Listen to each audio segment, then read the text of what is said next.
il a raconté je pense, sa première audience privée avec le rabbi, sa première écriture. Je pense que c'est sa première. Peu importe.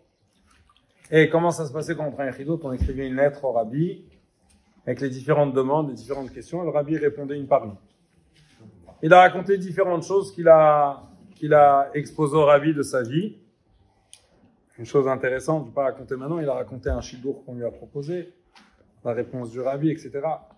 Et lui, comme il découvrait le judaïsme, il était au début, etc., il était ce qu'on appelle aujourd'hui vegan. À l'époque, on n'appelait pas ça vegan, on appelait ça végétarien. Et végétarien, lui, il se cherchait un petit peu, il découvrait le judaïsme. Mais vous savez que végétarien, la Torah n'adhère pas trop à tout ça, oui ou non? Vous savez, on va pas faire une conférence sur ça, mais c'est marqué dans la Torah que la Torah nous donne la possibilité de manger de la viande, et surtout selon ce qui est expliqué en Chassidut, que quand on mange de la viande, et quand on mange de la nourriture, on élève des étincelles divines qui se trouvent. Il y en a qui pensent qu'ils doivent manger des grands steaks, etc., parce qu'ils sont sûrs qu'ils veulent élever tous les étincelles qui se trouvent dans toutes les sortes de viande. Et en tout cas, on élève des choses. Vous savez, une fois, il y avait, je fais une parenthèse, il y avait une femme qui est venue demander une question à l'Admor Hazaken sur un morceau, sur un poulet. Est-ce qu'il est kasher ou il n'est pas kasher? Je pense que c'était que l'Admor Hazaken y réfléchissait. Oui, non. C'était une question un peu complexe. Et la femme, quand elle a vu que c'était compliqué, c'est un poulet, c'est pas... Elle a dit, Rabbi, bon, si c'est pas kasher, c'est pas grave. Et il a dit à la femme, mais si tu savais combien l'étincelle divine qui se trouve dans cette viande me supplie pour que je le rende kasher. C'est-à-dire que nous, quand on mange la viande, on sait, c'est quoi? On dit, vous savez, tout à l'heure, on a dit qu'un chassid, c'est quoi? Vous vous rappelez? C'est Idur Mitzvah, Idur Mitzvah. Les chassidim faisaient Idurim dans tout. Mais il y a une chose, on dit chez les chassidim, ils ne faisaient pas Idur. C'est quoi? C'est la nourriture Shabbat.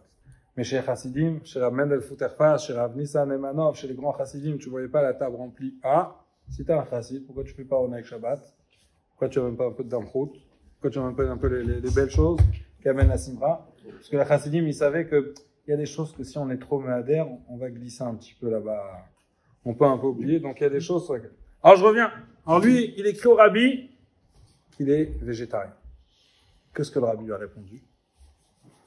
Le rabbi lui a dit, concernant le fait que vous écrivez que vous êtes végétarien, certainement, grâce au fait que vous avez arrêté de manger de la viande pas cachère, c'est ce qui vous a permis de revenir et de vous rapprocher à Torah Mitzvot.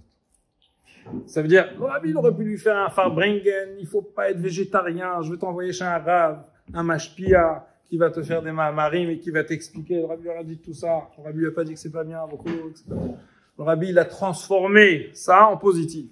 Et le rabbi lui a dit, du fait que maintenant tu es végétarien, donc tu manges plus de viande pas cachère, puisque tu manges plus de viande. Et du fait que tu manges plus de viande pas cachère, grâce à ça, maintenant tu es plus sensible à Torah Mitzvot. Et c'est ce qui t'a permis de te rapprocher à Torah Mitzvot. Mais ça veut dire que le rabbi, il est ma'amin, que même si un juif, il fait une bonne chose, mais c'était pas l'ishma, il a pas arrêté de manger de la viande parce qu'il voulait plus manger de la viande pas cachère. Peu importe, sauf, au final, le juif, il mange plus de viande pas cachère, eh ben, le juif, il est plus apte, il est plus sensible à se rapprocher à Torah Mitzvot. Donc ça veut dire que le rabbi, il dit à un juif, quand tu fais une action, chaque chose que tu fais, d'abord le rabbi nous montre comment on doit regarder le positif dans les choses. Mais le rabbi, il ne sous-estime pas chaque chose que tu fais. Si tu as réussi à faire qu'un juif, il va pas prendre la voiture Shabbat, pas importe pourquoi, sauf, il a pas pris la voiture Shabbat, c'est une belle chose. Vous savez, il y a une sikha corrigée par le rabbi, elle est imprimée. Oui, le rabbi, il dit qu'un juif, des fois, il arrive chez Hachem. C'est Yom Kippour. Il dit Hachem, j'ai une trop grande liste d'avérotes sur lesquelles je dois faire tchouva. J'ai pas la force. Je suis prêt à faire tchouva sur une seule avéra. Allez chez un rave n'importe où, dites-lui comme ça, j'ai fait plein d'avérotes, je vais faire tchouva sur une seule. Il va dire, allô, détends-toi. T'as fait plein d'avérotes. Il dit Hachem, il accepte. Le rabbi dit comme ça, Hachem, il accepte. Pourquoi Hachem, il devrait accepter s'il a fait plein d'avérotes?